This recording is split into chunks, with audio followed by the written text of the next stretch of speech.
Welcome back to BST, everybody. Thank you so much for joining us on yet another episode.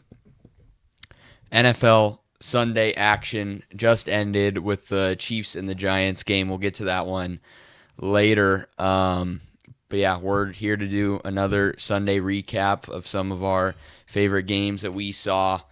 And obviously, as Packers fans, we're going to start out with the disgusting display that was the embarrassment. Any other word you want to use to describe this absolute travesty of a game put on by the Green Bay Packers earlier today? They lose to the Cleveland Browns 13-10. I posted something on TikTok earlier. Already has a lot of engagement, so thank you guys for celebrating my misery. But I said in that, I just have no words. It's just such a shocking loss, especially with the way you started the season. You handled Detroit really easily. They didn't stand much of a chance. You shut down their offense. The Packers were able to score. Just a good game all around. And then last week against the Commanders, same story pretty much. You shut them down. And then you go into this game and you knew immediately the defense came to play. I mean, they shut down the Browns as well. If we're being honest in this game, defense allowed 3 points. I put 7 points on Jordan Love and his pick, and then the other 3 on special teams getting blocked. So I think the defense played outstanding. They've played outstanding all year. They will play outstanding moving forward.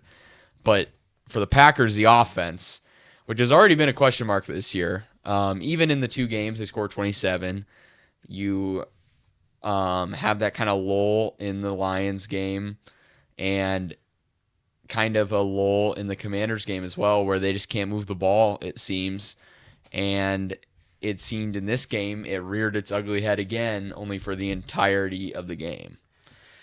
Yeah, I mean, to me, it was the ultimate trap game. I mean, you could see it on the schedule. Looking ahead, preseason, it felt like, we'll go win that game. That's the Browns. And the Packers fell for the trap. Fell right into it. Got punched in the nose and never really punched back all that much. Although it still felt like for most of the game, for 3 quarters, they controlled it. They didn't look good at all on offense. Had a 10-0 lead. You kind of felt like, okay, 2 scores. It was 10-0 3 minutes ago. They controlled the game. They did, and it's just like the perfect storm of everything bad you can do to lose a game is what they did in the last 4 minutes of the game. I mean, witching hour bit him in the ass, and Jordan Love, third down, horrible throw. Didn't even see the guy. Great play by the defensive back to come off of Kraft and just be right there waiting. And Jordan Love threw it right to him. And he took it to the 5. And at that point, even as well as the defense had played, it's hard to stop anybody that close on goal to go with that momentum swing like that. So, 10-3, I kind of thought, okay, if we can just get a couple of first downs maybe, or punt or something, make them try to drive for a touchdown, we had a much better shot at stopping them, and it didn't happen. And even then, I mean, we overcame that, moved the ball, got bailed out by a no fumble call on Jacobs, and somehow they block a 43-yard field goal attempt. It's just crazy. It was just at that point, it was like, well, yep, I think we're not meant to win this game at that point. And at that point, I think we knew it was over. But disappointment. I'm not going to sit here and say the sky is falling, though. It's one bad game. It's a game that we'll probably look back on at some point in the season and go, man, we should have won that game, because it could come to the difference in playoff seeding when it all comes down to it. But, they got to pick themselves up, move forward, and go beat Dallas. And so, I mean, that's the way I'm going to look at it for right now. But it is a little concerning that they can't seem to be very consistent on offense. and we don't have a go-to person. We never know. We're sitting there like, who are they going to go to? I think Kraft is more banged up than they let on, or that they've really said, because he just wasn't dynamic or anywhere near what he was in the week before. Yeah. So I don't know. He looked banged up. I think we missed Jaden Reed. Just his I think his experience in the slot and just some of his ability, but the bottom line is the offensive line was garbage, and Myles Garrett and that group of 4 just dominated and got pressure on Love, and you get pressure on Love and he's going to make mistakes. So, that it's just a bad game. They just didn't, it felt like we kind of let that one get away. Yeah. I mean, offensively, you can blame Matt LaFleur all you want for play calling this or that, but I mean, that's got to be the worst I've seen a Matt LaFleur team pass block. They were just getting beat over and over again, and you had the injuries with Zach Tom and Aaron Banks. Zach Tom out with going into the week, oblique injury, goes out on the first play with the same oblique injury, seems to have re-injured it. Probably won't see him for a few weeks, so that's quite concerning. He's your best offensive lineman. Banks goes out, so you kind of have a ragtag group built up there, but still, it's just unacceptable. You have good enough players, good enough depth that you should be able to pass block, and guys like Jordan Morgan need to step up. That's a guy you drafted with your first overall pick 2 years ago, and a guy like that needs to step up. And run blocking, especially, that's been these 3 games so far this season. They can't run block. Jacobs is being met close to the line of scrimmage almost every run. It's just really hard because a lot of they want to push the ball downfield, but when you do that, it's very low percentage. They hit them pretty regularly, but I mean, on most drives, you try to push it downfield on 1st and 10. You push it downfield, but it's a low percentage play. 2nd and 10, you try to run the ball to stay ahead of the chains, but you can't. And I mean, best case scenario, it seems like in these games, you're looking at 3rd and 7, 3rd and 6, and then on 3rd down, they just don't really have that guy who consistently is just the go-to at this point. And I didn't think Jordan played bad for the most part in this game. I thought he took care of the ball. Yeah. It was like, I mean, so far this season, he's only had a few like turnover worthy throws, and obviously the pick today was one. He had 2 against Detroit, and none really against the Commanders, which is a good sign because last year there were a lot of them. Yeah. But I don't know. I would say we're not seeing end of 2023 Jordan Love when he was just slinging the ball with supreme confidence, and it looked different then. And I said before the season, if the Packers want to win the Super Bowl, they're going to have that guy, and that was before Micah Parsons, and I think it stays the same with Micah Parsons.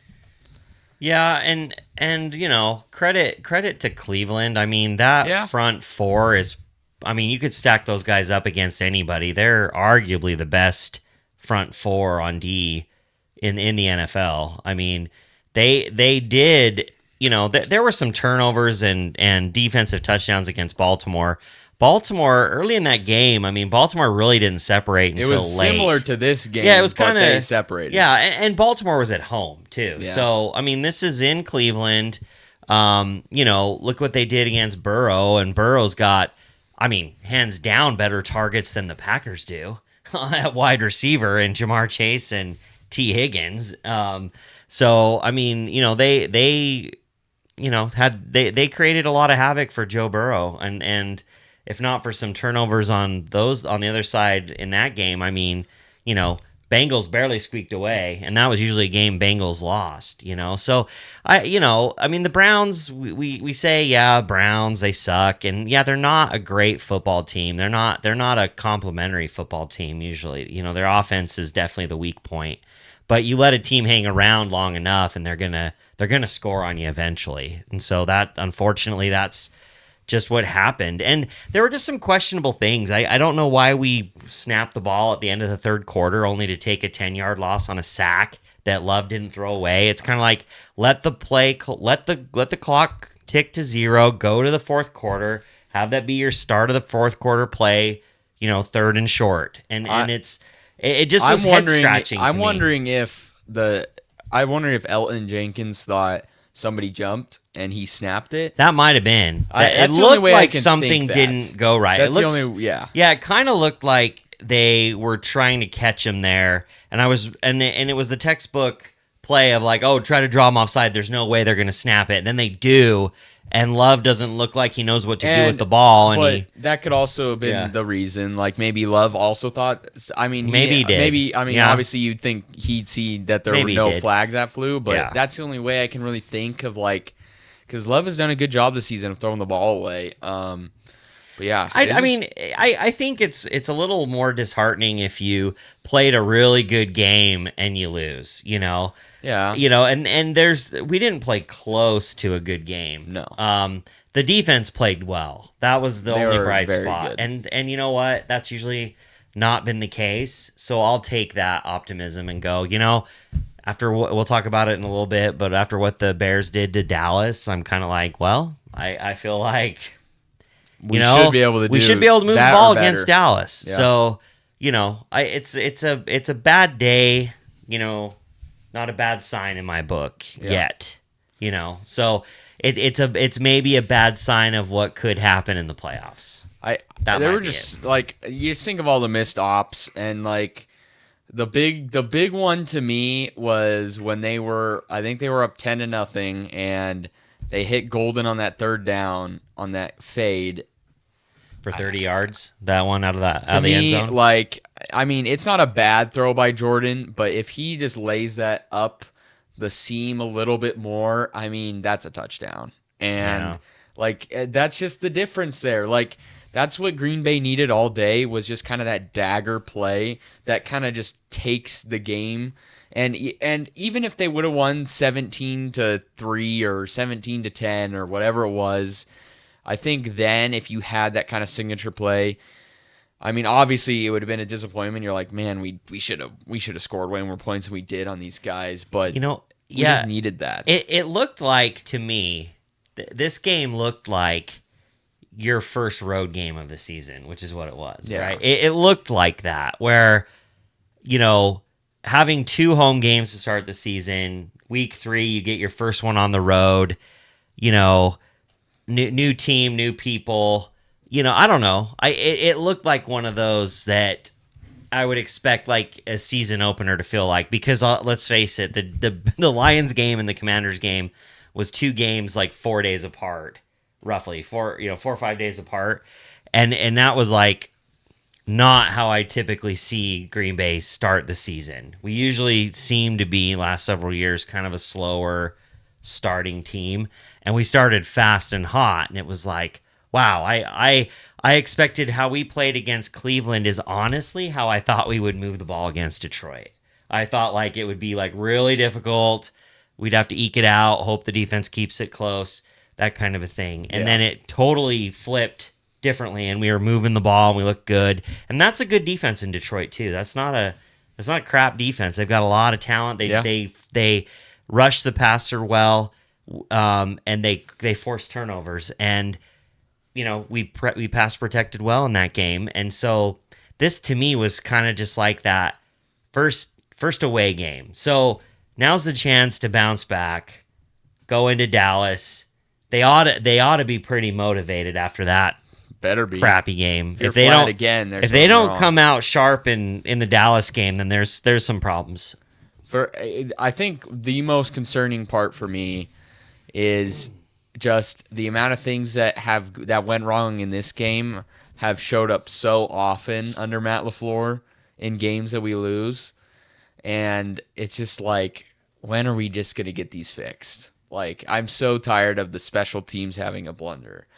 And like, just basic things like blocking on a kick. Well, I think it was just it demonstrated just how more physical Cleveland was today than Green Bay. I mean, they pushed that line back to be able to block that. They kick. out physical their O-line. Yeah, I don't want to say that our defense got out physical. No, not on defense, but our O-line, mostly offense and special teams. I think Cleveland 100%. punched us in the mouth, and we didn't punch back. It's very weird right now because it's almost like I've never defended the Packers defense so hard, but like this is truly a defensive team at this point.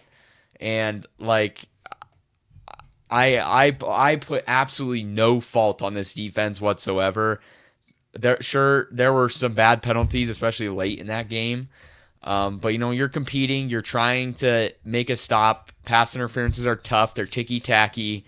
Micah Parsons with a few lined up in the neutral zone penalties. So I think a lot of it, it's just those are some of the differences home field can give to the home team sometimes, just a little bit more energy. You're not dealing with crowd noise. You're not dealing with, kind of that traveling that you have to deal with. You sleep in your own bed. You're comfortable with the facility. It's familiar. It's why they call it home field advantage. I don't think it always, provides that boost, but sometimes it does. And Cleveland, I mean, the bottom line is the Packers just let them hang around, and when you let an NFL team hang around, it's gonna cause you problems. So, but I think this is where the optimism should come from. When you looked at the schedule, you're like, man, a 2-1 start would be really good. Yeah. If we can just beat one of Detroit or Washington. Yeah. And then we beat the Browns. That would be a good start. In the grand scheme of things, if you look at it this way, you lost to an AFC team. Yeah. Okay. So in the tiebreaker scenarios, that's probably the best thing. I mean, laying an egg like this to an NFC opponent would have been a lot worse. Now, don't get me wrong. This is horrible. Packers played like crap. They deserve all the criticism they're going to get. But at the end of the day, I mean, it was an AFC foe. It's if there is a team to lose to, I guess the AFC's a better one for seeding. But a loss is a loss, and it's going to impact you regardless. But tiebreaker scenarios, I mean, our division, we're all 2-1, right? Oh wait, I guess Detroit hasn't played yet. They're 1-1. Yeah. So depending on tomorrow night, everybody's at least 2-1, or 3 of them are 2-1, and the Lions are 1-2. So whatever. We're still keeping pace. Bears are 1-2. Oh, Bears are 1-2. I'm sorry. Yeah, you're right. Duh, idiot here.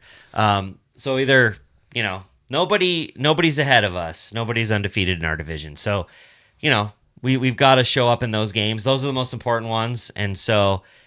Anyway, it's just, it sucks to be riding such a high and then run into this brick wall. So, I know. I think that's a big whatever. Thing. We're Packer fans. We're spoiled. We're gonna hear it. We're gonna read it. Whatever. It's not the end of the world. We're gonna bounce back, and we'll still be there. I will say, it would have been it's just the worst when your team loses. Like this whole next week is just be a nightmare. Oh yeah, I'm staying away from any podcast. I'm not even going near them. It's just going to be horrible. No, it's just, But honestly, I think most of all, this needs to be a wake up call in the locker room. Like, you guys aren't invincible. And you're not gonna win every game, and I think they look that way. They looked like they came into this game like, it's the Browns. We can play 75% and probably win. I mean, I don't know that I necessarily agree. I don't think I think there's something to that, but also I just think they just didn't execute. Like that's the name of the game. And I think just didn't execute. And I think part of that was that they were probably not. I mean, this wasn't one circled on the calendar. I think they felt like we're gonna come in. They're 0-2. We're riding high. We're clicking. It's all gonna work out, and it didn't. And so I think that was the shocking part to them. It's like, it looked like it was going to be enough. Like, you're gonna squeak away with a 10-3 win, or 13-3, whatever it was going to be, low scoring. Oh, wow. But then the criticism would be the same. Like, you struggled against the Browns. And it's like, I feel like for this team, it might have almost been better just to get popped like this and just and just hopefully let it serve as a wake-up call of, hey, look, I know you're number one in the power rankings, but that's only temporary. So if you don't show up and play your game and you don't execute, that's what happens. And so then, and you can't do that. In the NFL, you can't do that. I don't care who you're playing. If you don't execute, you make mistakes, you're going to lose like that. So and bottom line. Honestly, I think the Packers are going to have execution problems all year on offense. There is just something with this offense that I'm not sure it will ever click. It just never, it does not look natural at times. It doesn't look like plays build off each other. It just looks like, I don't know. Week 1 and 2, they looked. I mean, they did, but they like left some even points then, on out there against Washington for sure. But they were getting yards. They were executing. They weren't punting a ton. This was just the first time that the O-line really kind of gave up on them. And honestly, though, credit it's. I mean, Myles Garrett. It's what Micah Parsons has been doing to others. It's what Micah Parsons made Jared Goff look pretty pedestrian week 1. Jaden Daniels was bottled up. I mean, it's just kind of what a good defensive line will do. And I think Cleveland doesn't get credit for that because they don't win a lot of games. But they have a pretty good defense. They're number 1 defense in the NFL right now in yards, right? So, and yards were tough to come by in this game. So, anyway, fair. Beating a dead horse, but whatever. Yeah. Disappointing, but we move on. There's always next week. Hopefully, playing Dallas, they can put up a ton of points on them. But yeah, moving on. We'll go to the Rams game. Disappointing. I don't think anybody in the NFL likes the Eagles at this point. Fans are obnoxious, rude. There's just like they just kind of feel like the villains of the NFL. Sirianni's annoying.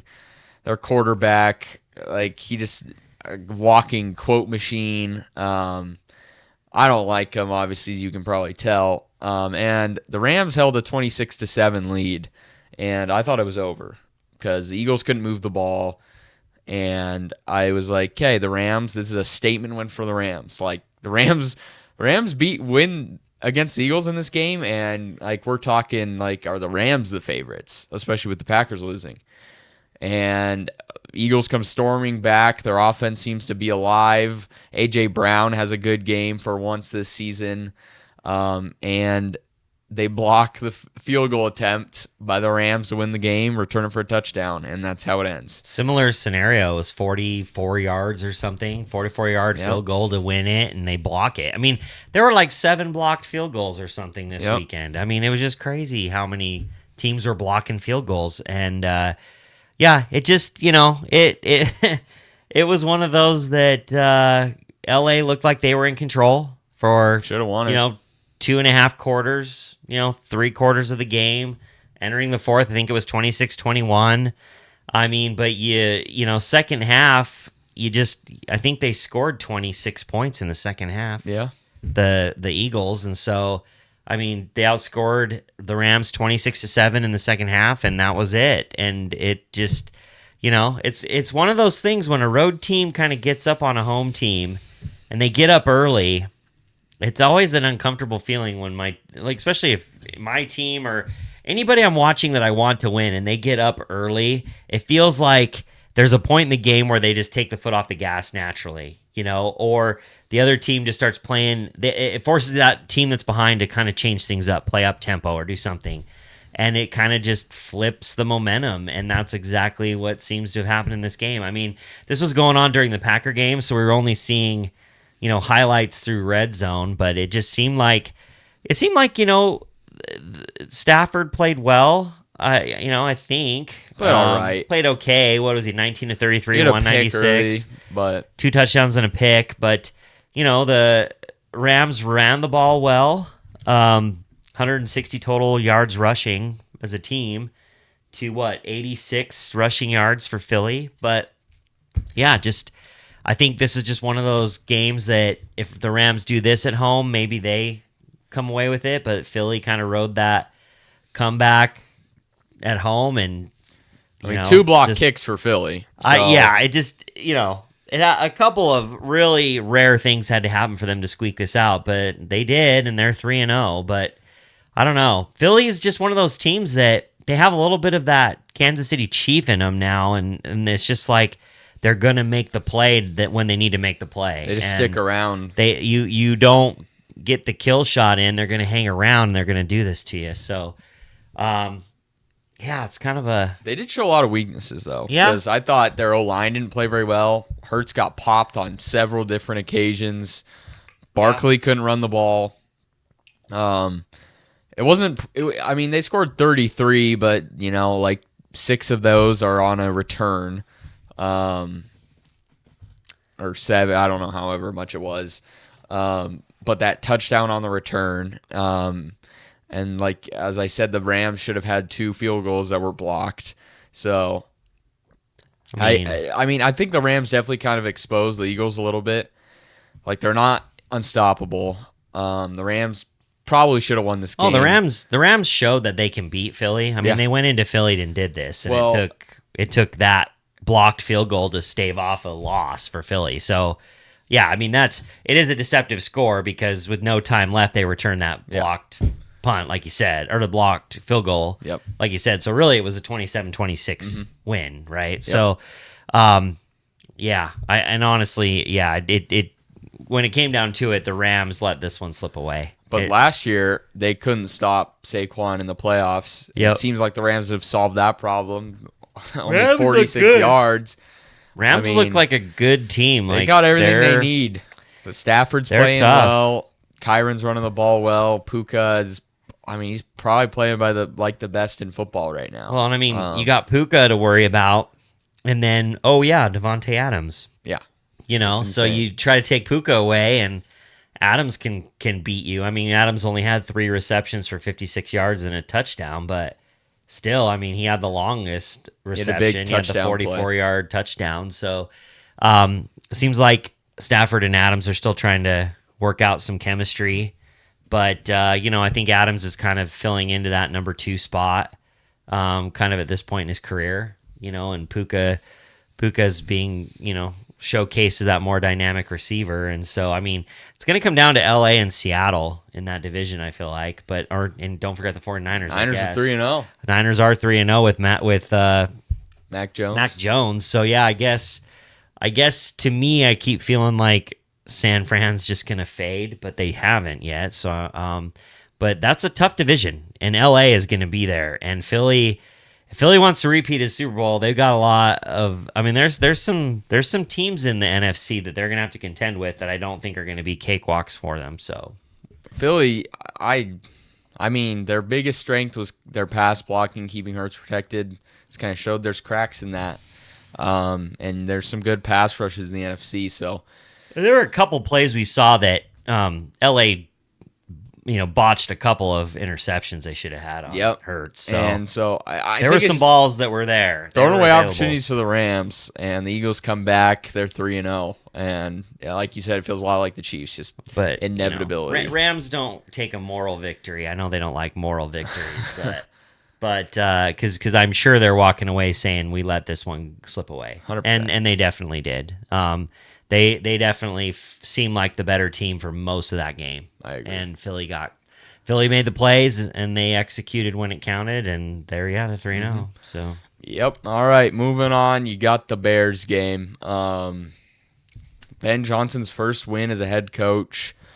I think most of all, Caleb played good. I'm gonna come out there and say that throw on the flea flicker to Luther Burden was an absolute frozen rope. Didn't run the ball well, but this is what you needed if you're a Bears fan. Just some positivity because it was going really downhill. But overall, this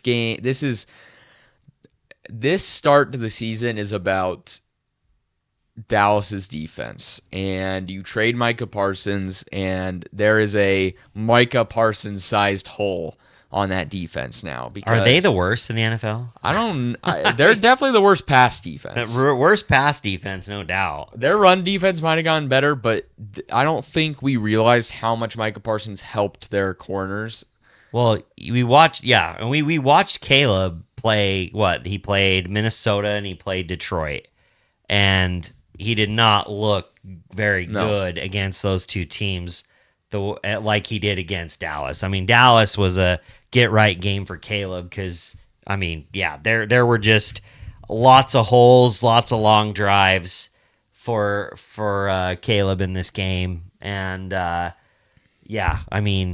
is definitely the Dallas Cowboys secondary. I thought Trevon Diggs was good. No, and it's like maybe this is the Parsons effect, like you said. I think there's a.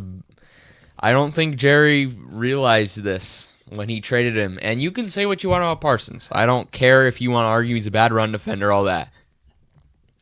The point is, he elevated. You now have seen Caleb Williams, who has struggled as a passer, dominate you, and you've seen Russell Wilson, who is aging.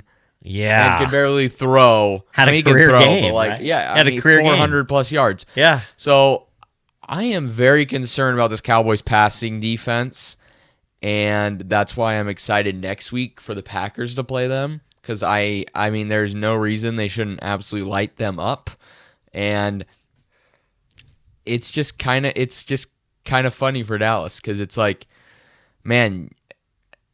I mean, did you know this is the first game in Caleb's career he's never been sacked? Really? Yes. He was not sacked? No, not once. So you have no pressure. You can't get any pressure. So it's just concerning for Dallas. And to any Dallas fan that thought they won the trade, you can say you did or you didn't, but you are severely lacking on the line now. And offensively, you lose CeeDee Lamb this game. He's kind of your whole offense. Pickens played all right, but he's just not Lamb. I mean, Ferguson had 13 catches. Dak's safety blanket is just CeeDee. So it's not looking great for Dallas right now. They're 1-2. You still got to face the Commanders twice, the Eagles. I don't know their exact schedule, but it's not looking great for Dallas. And it kind of sucks because Dak didn't play good in this game, but I still think he's playing some of the best football of his career. He's missed his best receiver. He threw a couple picks to the same linebacker, but it still felt like they had some weapons out there still. Yeah, with Pickens sliding to one. I mean, CeeDee obviously, you can't. That's gonna hurt you, but I didn't particularly think Chicago's defense was that tough. The problem was Chicago just kept scoring and Dak couldn't catch up. Yeah, they couldn't catch up. They couldn't have the explosive plays that CD and Pickens would give you if you're both out there. So now CD, even if he plays next week, is going to be a little bit limited, I think, with that ankle injury. So yeah, that's a tough one for him. But yeah, I mean, all in all, I hate. It's kind of for me watching both these teams. It's kind of like meh. But end of the day, Bears got on the board with a win, and they're both they and Dallas are 1-2. And hey, if the Bears are going to win a game, have it be against Dallas because I hate Dallas. So you know what? I'm happy for the Bears fans. You guys deserve this after a long, strenuous process of going through Caleb Williams so far in his career. Haven't really had a moment like this. And I'm happy Ben Johnson got his first win because I don't think Ben Johnson will be. I think Ben Johnson will be a successful coach because I watched one of his press conferences last week, and I like what he says about the team. And there's been reports about Caleb, and I'm not gonna say he's figured it out because it's the Cowboys, and there were some wide open throws for most of the game, like screen passes that were going all over. But it's a good step in the right direction. But it will be interesting to see. I know no Bears fan wants to hear this, but if Caleb starts to struggle later on in the season, if Tyson Bagent gets a chance, because I've heard Ben Johnson really likes him, that could be interesting to see. But for Chicago, it's just they're kind of in that middle ground where you don't really know what they are. They're 1-2 now. You already lost to Minnesota. You already lost to Detroit. That's tough for the division. But it's kind of just like, what are they? Because the NFC is super tough. Like, can they make a push for a playoff spot? If everything starts to click, who knows? But it's a good step in the right direction for them. Who do they play next week? Let's see here. Raiders. At the Raiders, huh? So that's probably I don't know if that's a get-right game for the Raiders or what, but they play at the Commanders. They got a decent stretch here. Saints and at the Ravens, at the Bengals, Giants, at the Vikings. I know we don't play them till late in the season, but... Yeah, we play them almost back-to-back. But yeah, should be interesting to see where the Bears go from here. And Dallas, you're screwed. I'm sorry to say it. Dallas is screwed. Well... Packers just have to show up and play their game, and they'll win. So. Yeah, hopefully that's the case. But let's get to the Sunday night game. Kansas City beats the Giants 22-9. I mostly want to stick on Kansas City side because there's nothing really fun to talk about with the Giants right now, except the possibility of Jackson Dart starting. But for Kansas City, I mean. Basically, what Kansas City was avoiding this game was going 0-3 and just punting the season away. Because I don't know the exact statistics on 0-3 teams, but I'm fairly certain it's bad on making the playoffs, your odds. So this was an important step in the right direction for Kansas City. I mean, at this point, I mean, what Mahomes is doing, and I'm not trying to I'm not a Mahomes guy. I have never liked the guy, but what he is doing at this point with these weapons is pretty remarkable. Tyquan Thornton is not a good receiver, and he's making plays for him. Juju Smith-Schuster he's an average guy making plays. Hollywood Brown, same thing. Kelsey is a shell of his former self. This is the worst wide receiving core in football, probably, without Worthy and Rice. So what Mahomes is doing is good. They ran the ball a little bit better, but still they're not really running the ball well. They're just kind of piecing it together. I'm not sure they make the playoffs at this point, but this is a step that at least gives them a chance at this point. I agree with, Patrick Mahomes. He's obviously had several of those plays that you scratch your head at, that how do you give him 12 seconds? And it's like, well, you didn't. He took 12 seconds from you to throw that ball, and nobody can bring him down. He scrambles, he extends plays, he does what he does. But I think the bigger story is Kansas City's defense, especially in this game. I think the way the Chiefs played, if they didn't have a defense, if they were playing a team that could just go down the field and score, I think the Chiefs lose this game. I think they'll face a team like that. And they will. I think they will. And, and they struggled against Philly. And Philly beat them. And so I just think that, this it's kind of like, Collinsworth's like, oh, this is the Kansas City Chiefs that we're used to seeing. And it's like it's the Giants. They beat the Giants by, what was the final score? 22-9? Yeah. It's like, okay, you beat them by 13 points. Yeah.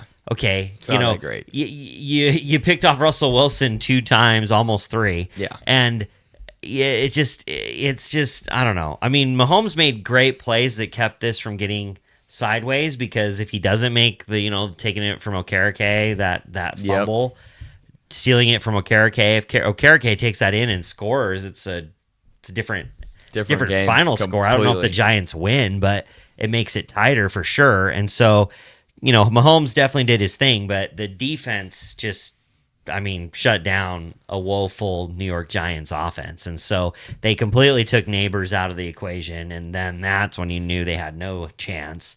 But it's an indictment of the Dallas defense, right? Because, Russell Wilson threw for 160 in this game, but he threw for 450 or whatever against Dallas. So, everyone overreacted and thought, oh, this is the Russell Wilson we thought of. And then the Kansas City Chiefs reminded us that's who Russell Wilson is. Yeah. And so I don't know what to think about the Chiefs right now. I don't know that. I don't think they're winning the Super Bowl. I don't think they're making it back to the Super Bowl. It's a tough road. we've said that in years past and they've proved us wrong, but this one definitely doesn't feel like it's anywhere close to what it's been. No. And so, Patrick Mahomes turned 30. I think we both believe he's not winning another Super Bowl in his 30s. I will say, there could, based on the Chiefs roster at this very moment, I just see a lot of their cornerstones are fading. The cornerstones of their championship teams. How old's Andy Reid? Old.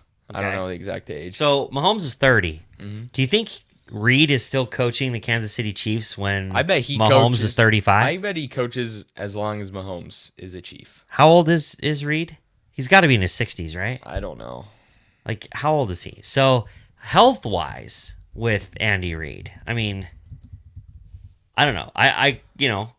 He's 67 years old. So, I guess it's feasible that, he'd coach into his 70s, be 72, early 70s. But from a health perspective, I mean, there's a vast health difference between Pete Carroll and Andy Reid right now, right?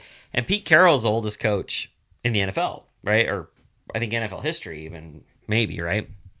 Oldest coach, and he's 72, I think, right now, isn't he? Yeah, or something like that. Early 70s. So for Mahomes, I think a lot of that. I'd be very interested to see how Mahomes does under a different coach outside of Andy Reid. How would he be? I think as long as Andy Reid is healthy and Mahomes is a Chief, he coaches. Yeah, I think his career is tethered to Mahomes at this point. I think they're going to You got to figure Mahomes got at least 8 more years, right? Played till he's 38 at least. So 8 more years, that's going to take Andy Reid to 75 years old. I mean, is he really going to be a coach still? I mean, I don't know. I ain't saying he's going to be. I know. I just wonder. I asked you that earlier today. How many? I look at it more as how many roster. Super Bowls will he win in his 30s? Like Chris Jones is aging, going to be gone. Yeah. Kelsey, right. Is he going to strike gold twice? I mean, because make no mistake. I mean, Mahomes is great. He's also, it's like the Brady effect. He's always had a great defense. He's never played on a team, even when he went to Tampa, that didn't have a great defense, right? He's always had a great defense. And some of those years that they didn't make the Super Bowl, they made the AFC Championship, or they lost, and when Peyton Manning made his run and, was doing his thing and for a short window, and then Brady came back and closed that and took it again. Some of those middle seasons, his defense wasn't great, but he always has had a defense that's like top 15 at least in every statistic, right? So, and that's very much like Mahomes. I mean, I'd love to see what this, how would he do on a team that didn't have a good defense, because they didn't play that great on offense tonight, and they were never really challenged by an inept Giants. I do agree, but also I've said this. I think the Chiefs have done I think they've done a pretty bad job building offensively around Mahomes since Tyreek Hill has left. Early on, but I mean, early on, Kelsey was there, and Rice is a good player, but he's kind of just Kelsey. They do the same assignments, just over the middle, short throws and catches, run after the catch, and you can like Worthy all you want. I think he can run straight and fast. That's about it. And the O-line is way worse than last season and what he's had consistently in his career. So I think they've done a pretty bad job building an offense around him. But if you look at the schedule, they're 1-2 now.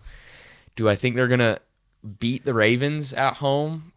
Probably not. Then you're 1-3. Jags, they're frisky, but I'll give it to the Chiefs. They'll beat the Jags. 2-3.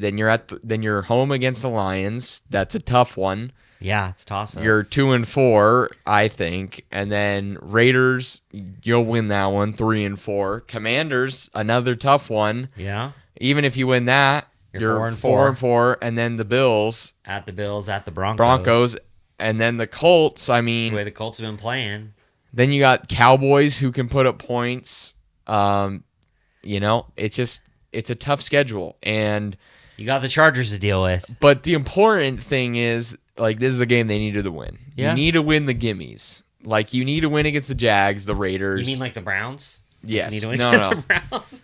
It does worry about the Packers. It's like at the end of the day, like right now, it seems like the sky ain't falling. But if you drop games to Detroit again and the Ravens and the Eagles, like you're already at 4 losses, and then you look back and you're like, man, if only that Browns loss was a win. And but yeah, just for the Chiefs, it's like, man, it'd be. I mean, I'm not sure how many Super Bowl slumps have been like this, where you make the Super Bowl and then you miss.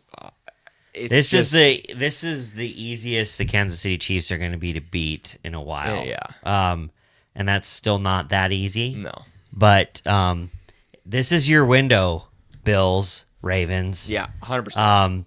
This is your window, Chargers.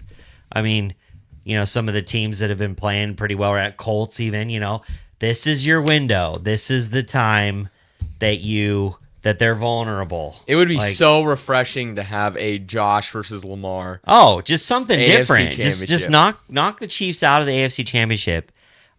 We took a step closer, getting them not hosting it, and that didn't work. Yeah. So, I just think that this is the opportunity. So we'll see what happens. But yeah, if you're a Giants fan, just hang in there.